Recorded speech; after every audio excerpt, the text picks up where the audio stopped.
പണ്ടൊരു സന്യാസിയുടെ അടുത്ത് ഒരാൾ ചെന്ന് ചോദിച്ചു, എനിക്കൊരു വീട് വെക്കണം, അതിനെന്താണ് മാർഗം?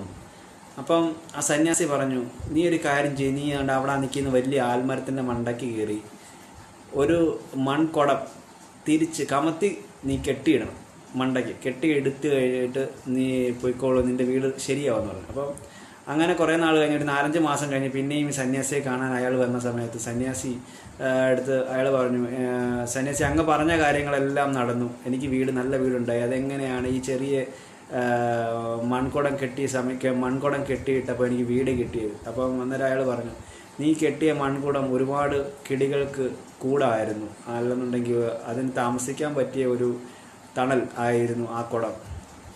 അപ്പം അതിനകത്ത് വന്ന് കയറിയ കിളികളുടെ എല്ലാം പ്രാർത്ഥന നിനക്കുണ്ടായിരുന്നു.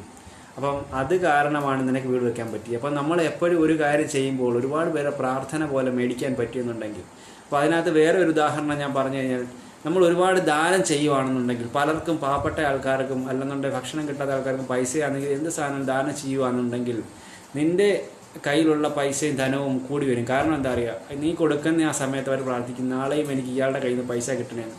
ആ പൈസ നിനക്ക് കിട്ടണം, അവർക്ക് കിട്ടണമെന്നുണ്ടെങ്കിൽ നിനക്ക് അതുപോലെ പൈസ കിട്ടിയാലേ പറ്റത്തുള്ളൂ. അപ്പോൾ എപ്പോഴും നമ്മുടെ പ്രാർത്ഥനയോ ഒരുപാട് ഇരട്ടിയായിട്ട് ഒരുപാട് പേരുടെ പ്രാർത്ഥന നമുക്ക് ഒരുപാട് ഇരട്ടിയായിട്ട് നമുക്ക് തിരിച്ച് കിട്ടുന്നതായിരിക്കും.